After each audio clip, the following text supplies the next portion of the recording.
After WA experiencing one of the driest years on record, water is more valuable than ever before. Many of us have a retic system and think that the garden's being watered efficiently. But often there's wastage. Water goes over the pathway, and when you dig into the soil, it's often bone dry underneath. So what can we do about it? Well, you can follow the lead of commercial horticultural growers and landscapers and install a drip line retic system that's going to save lots of water. When we're establishing or retrofitting our new garden, the focus is usually on selecting the right plants, and the watering system tends to be forgotten. But I can guarantee you that a drip irrigation system can be the making of a successful garden. So where do you start? The best thing to do is talk to the professionals at Total Eden.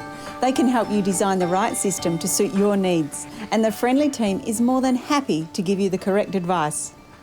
The main benefit of a drip line reticulation system is that it delivers water to the plant's root zone at a slow and even rate. There is no runoff. All this water soaks into the soil.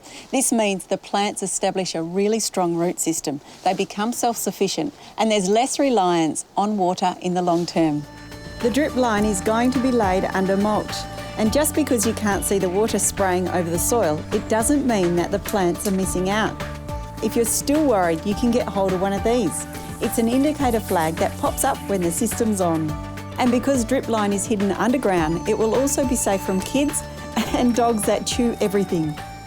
There are a couple of other things you need for an even more efficient system. One is these handy wire stakes. They're used to pin down the system so it stays nice and neat. The other is this inline filter. Now it's used to trap any bugs and gunk that may come through the water.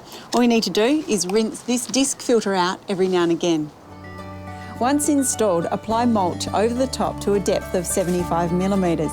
And the bit I love about a dripper system is that there are always less weeds. This is because where there are no plants, it's not being watered, and this certainly reduces weeds spreading throughout your whole garden. So why do we use a drip line reticulation system? Well, it saves you a huge amount of water without compromising the plants. The water is delivered directly to the plant's root zone, and there is no wastage or evaporation. It reduces the amount of weeds in the garden, and for the best advice, visit your local Total Eden store.